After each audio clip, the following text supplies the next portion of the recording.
El candidato presidencial Gustavo Petro propuso en días pasados entregar un bono pensional de 500.000 pesos mensuales para 3 millones de personas que hoy no tienen recursos en su vejez. Los recursos saldrían, dijo Petro, de una reforma pensional consistente en un sistema de pilares. En lugar de tener fondos privados de pensiones con cotizaciones para ahorro individual, usted manda esa plata a un fondo público. Con eso se pagan las actuales pensiones y por ende se libera al Estado de 18 billones, dijo. La propuesta estuvo acompañada de afirmaciones mendaces sobre el sistema de ahorro pensional privado, categóricamente desmentidas por la Asociación Colombiana de Administradores de Fondos de Pensiones y de Cesantía, Asofondos, la cual le precisó, entre otras cosas, que los aportes a los fondos de pensiones son privados y no públicos, las comisiones por administración no son del 30%, sino del 3%, los fondos privados sí dan pensión y cambiar la distribución de recursos de los afiliados es en la práctica expropiar a los ahorros para pensiones.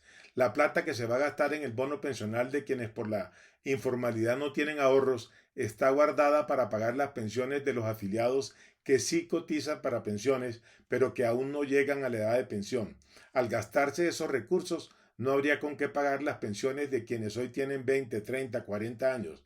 Quitarle recursos a los que ahorran juiciosamente para darle a otros es tapar un hueco para abrir otro peor.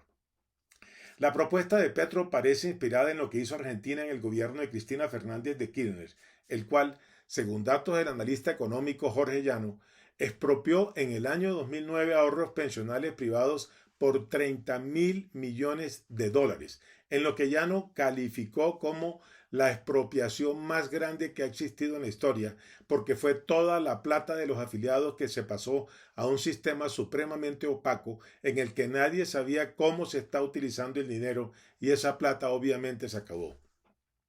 La propuesta es francamente descabellada y no merecería mayor análisis si no fuera por lo peligrosa que es. Con ella llegarían las expropiaciones del ahorro y quién sabe de qué más, que son un atentado a la democracia y a la propiedad privada, además de ser antieconómicas. Analistas destacados se han encargado de destrozarla e igualmente lo han hecho analistas argentinos que vivieron ya lo que significó la expropiación de sus ahorros. Esa expropiación alcanzaría en Colombia proporciones mayúsculas. Los afiliados a los fondos privados de pensiones son 17.937.060 colombianos que han ahorrado 358 billones de pesos por concepto de pensiones obligatorias. 8.842.000 afiliados tienen cesantías en dichos fondos por valor de 16.2 billones y 831.000 afiliados tienen en sus cuentas individuales por concepto de pensiones voluntarias 25.7 billones. Petro, en lugar de estimular el ahorro, quiere expropiarlo. A este respecto considero de la mayor importancia mencionar, muy a mi pesar, la posición silenciosa, casi que cómplice si no se rectifica, de los gremios de la producción y el comercio frente a este tema que afecta directamente a la organización empresarial y que es fundamento de la economía de mercado. La excepción es Asofondos, gremio que representa la actividad de las sociedades administradoras de fondos de pensiones y de cesantía de Colombia, pero es que el problema atañe no solo a los dueños de las mencionadas sociedades administradoras y a Asofondos, sino, más importante, a todos los afiliados a los fondos privados de pensiones, es decir, mayormente a los empleados de las empresas, esas mismas que están afiliadas a la ANDI, Fasecolda, Asobancaria, entre otros gremios, por lo cual estos no pueden dejar sola a Asofondos en la defensa del sistema de ahorro privado pensional. Es contra esos empleados que va primeramente la propuesta de Petro.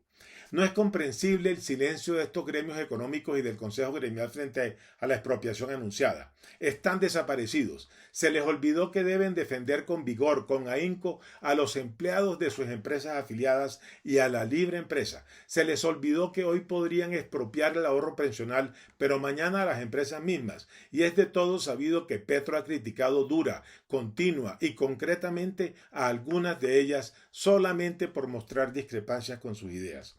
Todos los empresarios, y no solo unos pocos, están en el deber de defender a sus empleados, de pronunciarse, en lugar de enterrar la cabeza como el avestruz como ya hicieron en el gobierno Santos con ocasión del acuerdo de paz y de la reforma tributaria que aquel impulsó.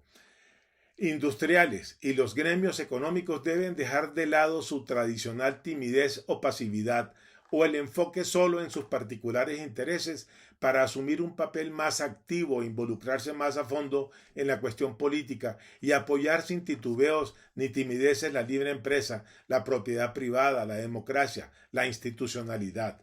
Lo sucedido recientemente en Perú y en Chile y antes en Venezuela y Nicaragua es algo que no puede perderse de vista en ningún momento. Es que, como he dicho en otras ocasiones, no se puede ser vergonzante en la defensa de la economía de mercado y menos aún cuando es notorio el fracaso de los países que han adoptado esquemas distintos. Por haberlo acompañado en su gestión recuerdo muy bien, con respeto y admiración, cómo Augusto López, entonces presidente de Bavaria, fue al Congreso de la República a defender los intereses de Bavaria que querían ser socavados por el gobierno de entonces mediante una malsana reforma tributaria. Es hora de que el Consejo Gremial y sus integrantes demuestren liderazgo semejante y, además, de qué están hechos, y más ahora en que se advierte el declive de los partidos tradicionales.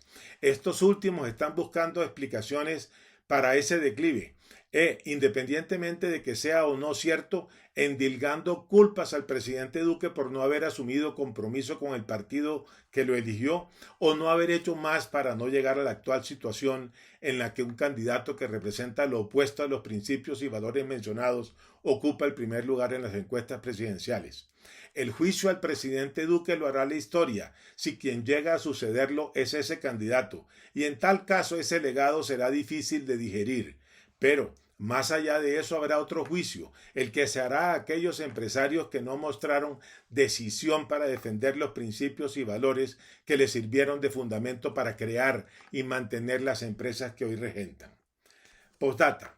Se han producido serios cuestionamientos al sistema electoral, el cual, contrariamente a lo que afirma el registrador, no es a prueba de fraude, ni la presencia de observadores internacionales lo evita, como se constató en Venezuela.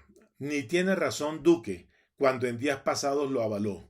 Hay que reformar tanto el Consejo Nacional Electoral que, dicho sea de paso, no ha querido fijar fecha para la revocatoria del alcalde petrista de Medellín y no hay autoridad que se lo exija. Y hay que reformar el sistema de escogencia del registrador, cuya última designación recayó en alguien que no tiene los méritos para ocupar el cargo. Se nos está yendo la democracia por el sistema actual, o mejor, parece que se nos fue por no haberla reformado antes.